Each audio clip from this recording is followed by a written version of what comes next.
Saudara silakan duduk. Ya, slide pertama. Saudara, kita di bulan ini adalah bulan September. Bulan September ini memberikan ada tema dalam khotbah kita. Dalam khotbah sepanjang bulan ini yaitu relasi yang sehat dengan sesama. Minggu lalu saudara mendengar khotbah tentang relasi, menjaga relasi yang sehat dengan Tuhan. Sekarang bulan ini kita akan belajar tentang relasi yang sehat dengan sesama. Minggu pertama kita akan mendengarkan tentang perkataan yang menjadi berkat. Minggu kedua seni bekerja sama. Ketiga menjadi berkat. Dan yang keempat komunitas yang saling membangun. Slide berikutnya. Jadi saudara, hari ini kita akan belajar tentang perkataan yang menjadi berkat. Slide berikutnya. Dalam Yakobus pasal 1 ayat yang ke-26, di situ tuliskan, jikalau ada seorang menganggap dirinya beribadah, tapi tidak mengekang lidahnya, ia menipu dirinya sendiri, maka sia-sialah ibadahnya. Ya, slide-nya boleh dimatikan. Saudara, di sini dikatakan, kalau seorang menganggap dirinya beribadah, kita datang ke sini menganggap diri kita beribadah. Tapi ibadah kita ini, yang harusnya besar keuntungannya, bisa menjadi ibadah yang sia-sia. Berubah jadi ibadah yang sia-sia kalau kita tidak mengekang lidah. Kita beribadah, tapi kita tidak mengekang lidah. Itu namanya kita menipu diri sendiri. Mengekang lidah di mana? Mengekang lidah dalam hubungan antar manusia. Saudara, kalau kita beribadah, nyanyi pakai mulut, ya toh? Mulut ini, bibir ini, lidah ini mengucapkan hal-hal yang kudus yang memuji Tuhan. Itu ibadah. Tapi kemudian dengan lidah ini juga kita membina relasi dengan sesama. Kalau saya punya sesuatu yang bersih, saya taruh di tempat yang kotor. Bukan yang kotor itu jadi bersih, tapi yang bersih ini jadi kotor. Jadi kalau kita beribadah, kita memuji Tuhan dengan sungguh-sungguh, dengan indah sekali, mulut kita, lidah kita memuji Tuhan dengan lidah sekali. Tapi di luar ibadah, lidah kita ini kotor. Maka sebetulnya ibadah itu sia-sia. Karena apa? Kita berarti memuji Tuhan dengan lidah yang kotor. Ya, kita memuji Tuhan bukan dengan lidah yang kudus, tapi dengan lidah yang kotor. Itu sebabnya sia-sia, Tuhan tidak dengar. Ya, Tuhan tidak dengar. Nah, bagaimana kita menjaga lidah kita? Ya, mengendalikan lidah. Nah, ini memang satu masalah yang mengenai semua orang, ya, karena kalau ada seorang bisa mengendalikan lidahnya dengan sempurna, dengan baik, maka dia adalah orang yang sempurna. Saya tidak sempurna, saudara tidak sempurna, maka acap kali kita gagal mengendalikan lidah kita. Itu sebabnya mesti belajar, ya, supaya ibadah kita tidak sia-sia. Bina relasi dengan sesama yang baik. Bina relasi yang baik dengan sesama, pakai lidah dengan benar. Saudara, bagaimana kita memakai lidah kita? Coba slide berikutnya terhadap sesama yang sering kali terjadi sekarang ini. Di sekeliling kita ada begitu banyak orang yang menjadi korban perkataan. Misalnya ada orang yang bunuh diri karena cyberbullying, penindasan sosial, penindasan di media sosial lewat kata-kata, atau adanya bisnis yang dirugikan hanya karena hoaks, berita bohong yang disebarkan untuk memicu kerusuhan. Ya, matikan. Jadi saudara, ini yang terjadi. Ya, orang pakai lidahnya secara kotor. Ya, lidahnya itu kotor. Ya, di sini dikatakan menyebarkan kabar bohong. Kalau kita ikut-ikutan menyebarkan kabar bohong atau menjadi sumber kabar bohong, maka lidah kita ini tidak kita kendalikan. Lidah yang kotor, mana bisa lidah yang kotor mau menjamin hubungan yang baik dengan sesama manusia. Dengan sesama manusia lidahnya kotor mungkin bisa, tapi saya tahu ada orang yang begitu, sebentar bersahabat, sebentar ribut, sebentar bersahabat, sebentar ribut. Karena apa? Lidah kotor ketemu dengan lidah kotor. Saudara-saudara, kabar bohong, hoax. Tahun-tahun ini kita sudah menjelang pemilu. Nanti saudara akan banyak mendengar ini kabar bohong, black campaign, ya, mengatakan yang dusta tentang orang lain, fitnah tentang orang lain. Itu kata-kata yang kotor, tidak mengendalikan lidah. Berbicara tentang ini ya, black campaign itu merugikan orang lain untuk menarik keuntungan bagi diri sendiri. Itu bisa di dunia perdagangan, ya, di seluruh dunia dulu, ya, waktu kita mulai dengan ibadah online, jangan pakai Zoom, itu nanti dibocor dan sebagainya, itu black campaign dari Google, ya. Jadi untuk menarik orang pakai Google Meet, tidak pakai Zoom, itu di dunia luas dan ada banyak di sini. Jangan pakai Zoom, tidak mau pakai Zoom, nanti rekening saya kebobolan dan sebagainya. Nah, itu black campaign, tapi sekarang semua orang pakai Zoom toh. Saudara, jangan ikut-ikutan cara gitu. Saudara mau bisnisnya maju, jangan menjelekkan bisnisnya orang lain. Saudara mau senang, jangan menertawakan kekurangan orang lain. Yang dimaksud dengan bullying, membuli orang itu menertawakan orang lain, menertawakan kekurangan orang lain. Ya, itu bullying. Ya, dan saudara, ini sangat berbahaya. Ini lidah yang kotor, sangat berbahaya. Kalau saudara dipukul pakai batu, pakai kayu, jangan keras-keras ya. Kalau keras-keras nanti mati ya. Saudara bakal luka, benjut. Tapi kalau kata-kata itu menghancurkan kehidupan. Kalau kita pakai kata-kata untuk membuli orang, itu kita menghancurkan hidupnya, seumur hidup. Saya baca di Kompasiana, anak-anak remaja makin banyak yang bunuh diri. 40% dari anak-anak remaja yang bunuh diri itu karena dibully temannya. Karena ditertawakan temannya, pekerjaan orang tuanya begini dijadikan bahan tertawaan. Ya, cara jalannya begini jadikan bahan tertawaan, mobilnya begini jadikan bahan tertawaan. Itu anak-anak itu memang senangnya gitu. Dulu itu saya itu bawain mobil, anak saya itu mobil rakyat MR itu bukan power steering. Jadi kalau teman-temannya ikut sama anak saya itu. Tapi kalau sudah itu lalu anak saya ditertawain, ini mobil sih steering by power katanya. Bukan power steering, ini sih steering by power lah. Kok ikut, saya bilang gitu ya.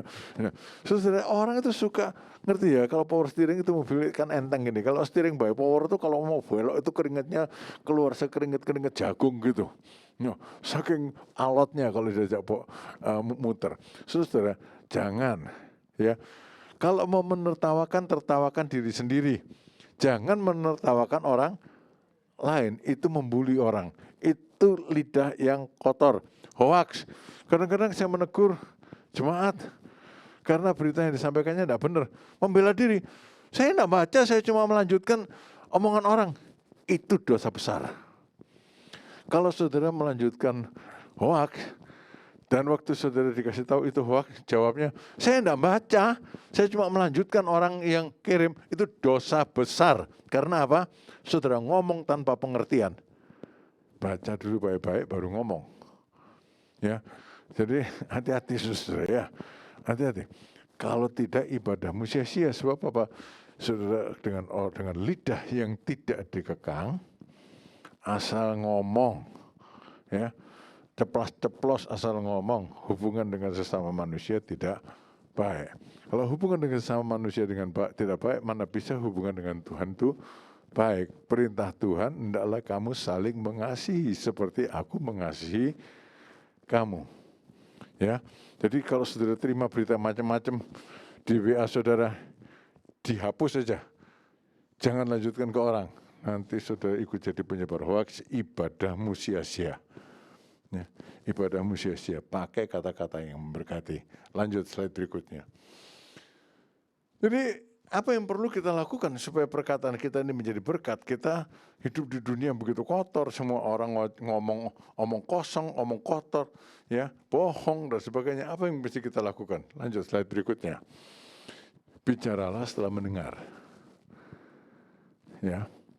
Yang pertama kita perlu bicara setelah mendengar. Kita itu bicara kan biasanya saut menyaut. Ya.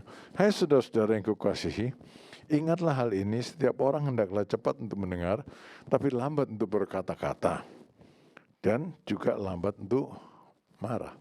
Jadi yang pertama, kita itu bicara biasanya menyahut orang lain.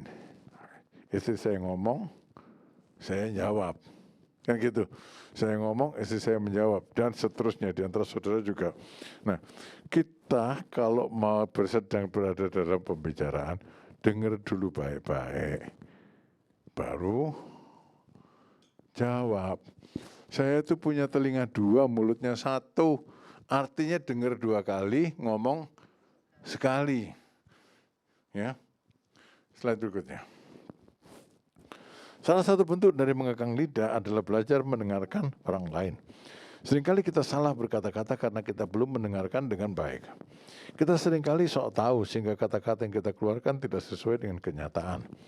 Mari biasakan diri dan belajar untuk berpikir dahulu sebelum berkata-kata. Mari belajar untuk menjadi pendengar yang baik. Matikan slide-nya. Jadi saudara, ini penting. Mendengar, baru ngomong, baru jawab. Ya, mendengar, maksudnya mendengar itu dengar, lalu pikirkan maksudnya apa sih? Dulu ya kalau orang itu makin tua makin tidak sabar. Ya, dulu saya itu biasanya kalau rapat dan sebagainya itu saya dengar orang ngomong itu, saya nggak ngerti, saya tanya dulu, maksudmu itu gini, maksudmu itu begini tak? Ya. Kalau maksudnya bukan begitu, apa maksudnya?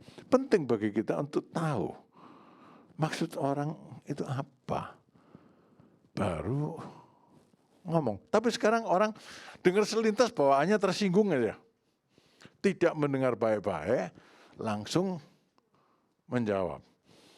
Maaf ya, dalam Amsal Salomo dikatakan, orang yang menjawab sebelum mendengar itu kurang ajar, katanya gitu. Cari dalam Alkitabnya. Ya. Dalam Amsal Salomo dikatakan gitu. Jadi dunia ini banyak orang kurang ajar. Soalnya apa? Menjawab sebelum mendengar. Dengar baik-baik. Kalau kita mau mengendalikan lidah, belajarlah mendengar sebaik-baiknya.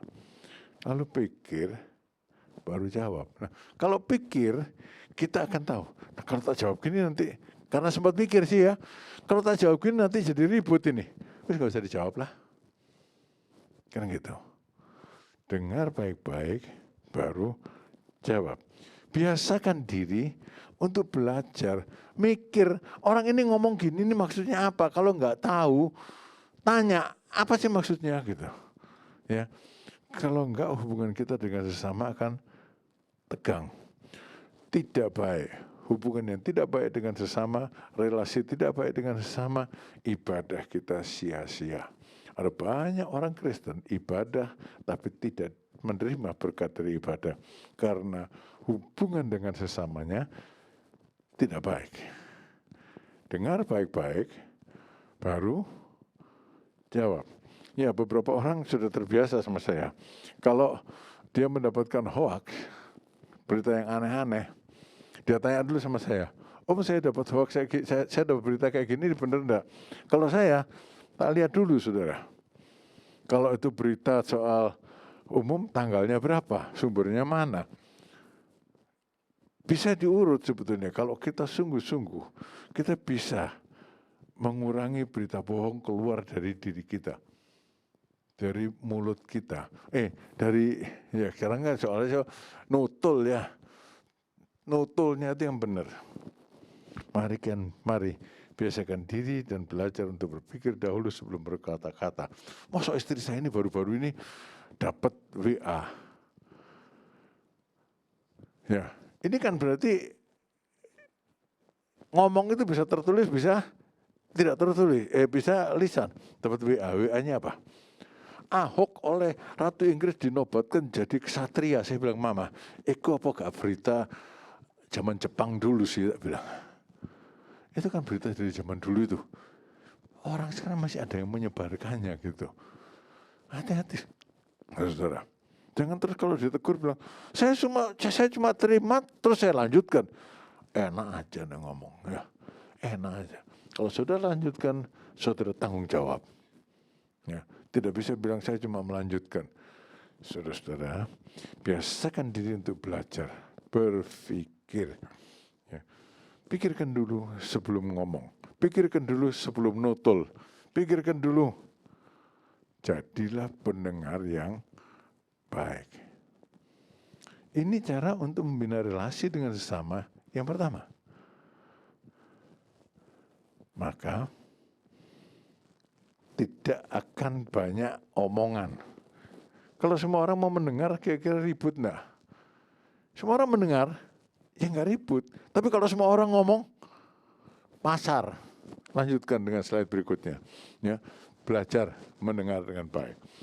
Kedua, berbicara itu jangan emosi. Berbicara itu jangan emosi. Dan juga lambat untuk marah. Sebab amarah manusia tidak mengerjakan kebenaran di hadapan Allah. Ya, matikan slide-nya. Saudara, apa yang menyebabkan relasi kepada sesama rusak? Marahan. Marah. Emosi ini, bicara dengan emosi itu tidak baik. Ya, saya mikir-mikir dengan kepada siapa sih kita sering bicara dengan emosi? Pada belahan jiwamu tuh. Ya, suami, istri, suami, orang tua, anak-anak, orang tua. Kalau bicara itu seringkali emosi aja. Ya, tidak didengar baik-baik, marah aja dulu. Ya, suami ngomong, istrinya belum dengar dengan baik, sudah marah, emosi. Sudah nggak dengar, emosi. Ya, sebaliknya juga terjadi. Istri ngomong, udah mama diem coba. Cerewet banget sih. Nggak mau dengar apa yang diomongkan. Nanti kalau sudah terjadi apa-apa bilang, kenapa mama dulu nggak ngomong? Istrinya kan bilang, papa sudah ngomong apa-apa nggak boleh. Kan jadinya ribut. Berbicara jangan emosi, dengar baik-baik. Ya. Lalu kalau berbicara jangan emosi. Dengar baik-baik. Suaminya mau pergi. Istrinya bilang gini, Pak jangan sih, aku hari ini sakit kepala. Dengar baik-baik. Lihat. Kalau nggak didengar baik-baik, suaminya yang memang lagi sudah bukan bulan madu, dasar kolokan, tinggal aja nggak mau. Aku ini lagi perlu. Jawabnya kan mulai emosi. Kalau nggak perlu masa aku keluar. Nah, istrinya yang memang sudah sakit kepala, emosi lagi. Ya udah pergi sana, nggak pulang, nggak apa-apa. Suaminya bilang, aku diusir. Perkara sepele kan jadi besar, toh? Perkara sepele jadi besar. Padahal kalau saya bilang, Pak jangan pergi dulu, aku sakit kepala. Sudah minum obat. Belum, kalau istri saudara sakit kepala belum minum obat itu namanya minta diambilkan obat. Terjemahannya gitu. Jadi belum minum obat, belum, ya sudah saya ambilkan obat ini minum dulu. Ya, ini minum dulu. Sudah diminum, enak toh? Ya, habis aku tak pergi dulu ya. Kan gampang. Saudara harus lebih peka terhadap orang-orang terdekat dengan saudara. Ya. Kalau istri saya bilang enggak mau, istrimu bilang enggak mau itu belum tentu enggak mau. Seringkali kepengen dilayani. Ya, kepengen dilayani, enggak ambilkan coba kan diterima juga. Ya, kalau suami belum mau bilang enggak mau itu belum tentu enggak mau. Kolokan. Saudara, bicara jangan emosi. Kalau kita berpikir baik-baik, kita bicara tidak emosi. Berbicara tidak emosi itu membuat situasi jadi adem. Kalau kita berbicara dengan teman jarang emosi lah. Tapi di keluarga. Ya. Perkataan itu tidak berwujud. Tapi seringkali, ini tadi sudah slide-nya, coba slide-nya dibuka lagi. Ya, emosi seringkali membuat kita tidak bisa berpikir dengan jernih, sebab kemarahan seringkali membuat kita salah dengan berkata-kata dan mengambil keputusan. Kayak tadi ya, memang betul-betul sakit kepala, ngalaman minta diambilkan obat, suaminya datang pergi, tapi akhirnya suaminya diusir, nggak boleh pulang sekalian. Perkataan tidak berwujud, tapi sekali diucapkan perkataan itu bisa menusuk dan melukai hati orang yang mendengarnya. Mari belajar menguasai diri, khususnya dalam perkataan, agar tidak menyakiti perasaan orang lain. Ya, matikan. Ini penting saudara, matikan apa-apa. Matikan slide-nya. Nah, saudara ini penting kita pikirkan. Ya, perkataan itu tidak berwujud, tapi seringkali melukai. Saya punya kenalan. Bukan kenalan lah, dia jauh lebih tua dari saya. Umurnya sudah sekian puluh tahun. Pokoknya sudah punya mantu, punya putu. Dia melayani. Cerai. Istrinya minta cerai. Pokoknya saya minta cerai. Kata. Ya bercerai. Usut punya usut.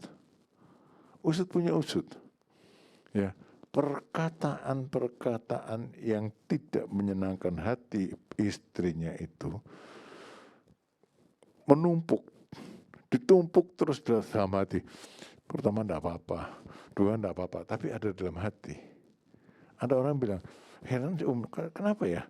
Kalau dulu suami saya ngomong gitu saya enggak apa-apa, tapi kalau sekarang dia ngomong gitu tersinggung terus. Ya, tempat sampahnya udah penuh saya bilang. Sampah omongan kotor, sampah omongan yang tidak memberkati, disimpan aja dalam hati. Jangan pernah bilang enggak apa-apa, tapi ampuni. Kalau ampuni itu dibuang jauh, sejauh timur dari barat, sedalam lautan. Jadi ingat ya, kalau ngomong hati-hati. Itu merusak relasi dengan sesama. Kalau relasi dengan sesama rusak, ibadah kita sia-sia. Perkataan tidak berwujud tapi sekali diucapkan, tidak bisa ditarik kembali. Ya toh? Tidak bisa ditarik kembali. Bisa ditarik kembali dengan apa? Dengan maaf. Saya suruh kalau ngomong salah, sorry ma tadi gini.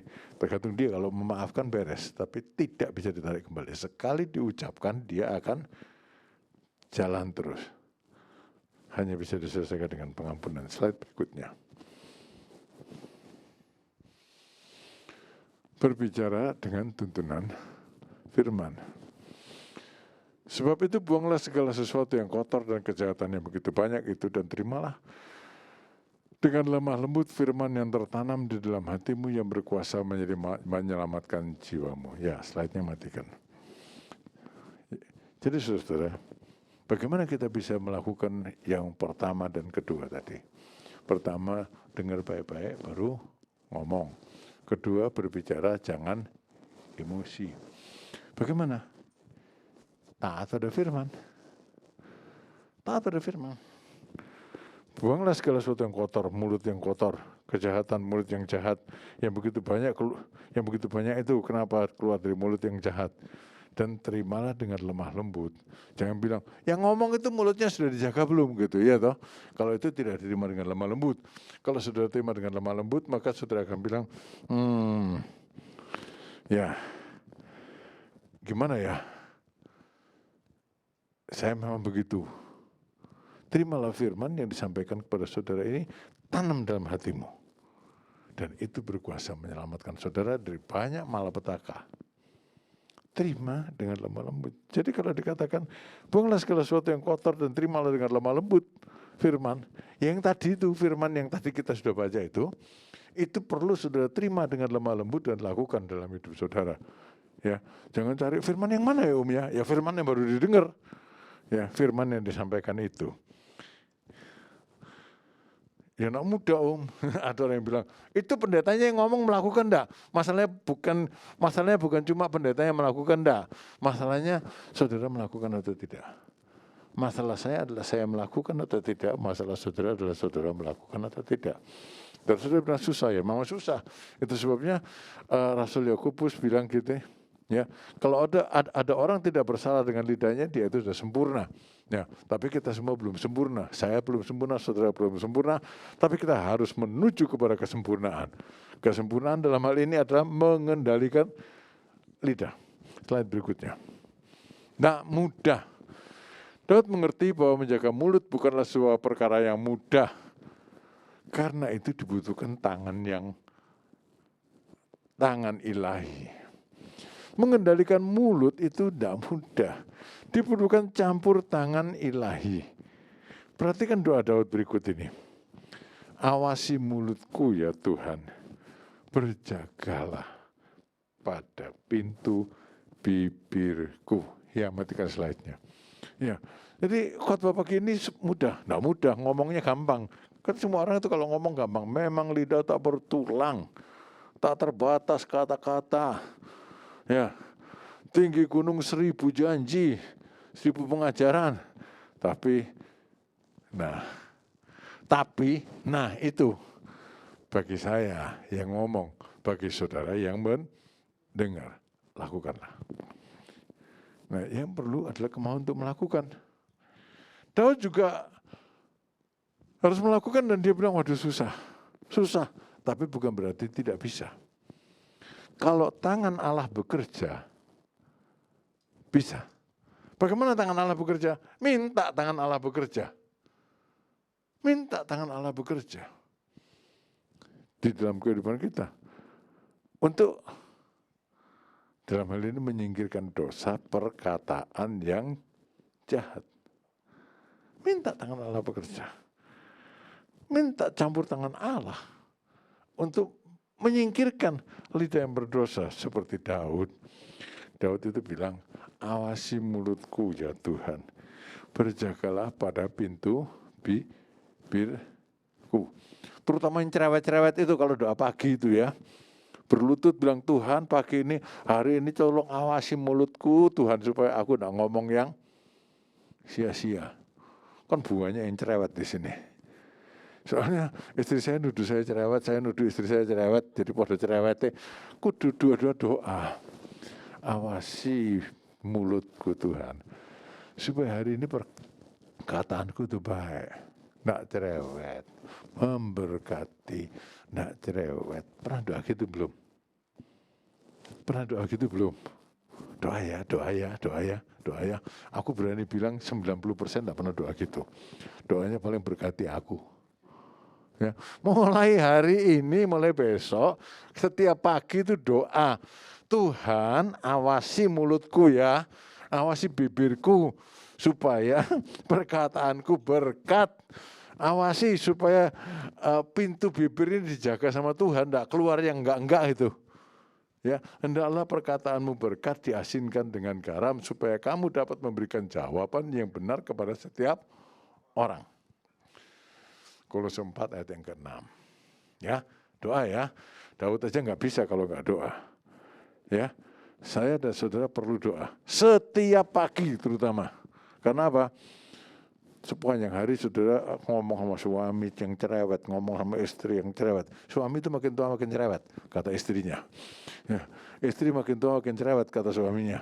Nah, terus sama anak, apalagi anak-anak kalau sudah mulai beranjak dewasa, dan seterusnya. Ya, dan seterusnya. Slide berikutnya. Lalu kita perlu memahami bahwa apa yang diucapkan oleh mulut berasal dari dalam hati. Tuhan Yesus berkata begini, tapi apa yang keluar dari mulut berasal dari hati, dan itulah yang menajiskan orang. Karena dari hati timbul segala pikiran jahat, pembunuhan, perzinahan, percabulan, pencurian, sumpah palsu, dan hujat. Ada mulut, ada hati. Oleh sebab itu dapat menjaga mulut kita, hati kita harus selalu diperbaharui dan disucikan. Sudah slide-nya matikan. Jadi satu, minta Tuhan jaga mulut. Yang kedua, yang keluar dari mulut itu keluar dari hati. Ya, jalannya gini saudara. Kalau saudara marah itu kerasanya di sini apa di sini? Sini, ya Pak. Jadi anggap aja hatinya di sini. Dari hati ke otak, dari otak ke mulut. Kalau hatinya baik, instruksi ke otaknya baik, mulutnya keluarnya baik. Minta kepada Tuhan pembaharuan hati kita setiap hari. Ya, diperbaharui terus menerus. Niscaya saudara-saudara, dari hati yang baik keluar perkataan yang baik. Dari keluar perkataan yang baik terjalin relasi yang baik dengan sesama. Karena relasi yang baik dengan sesama, ibadahmu tidak sia-sia. Karena ibadahmu tidak sia-sia, maka ibadah itu besar sekali keuntungannya dan engkau diberkati. Kalau berkat mau toh, usahakan berkat itu jadi dalam kehidupan saudara. Ya, usahakan berkat itu jadi dalam kehidupan saudara. Tuhan berkati saudara-saudara. Sekarang mari kita masuk dalam perjamuan kudus.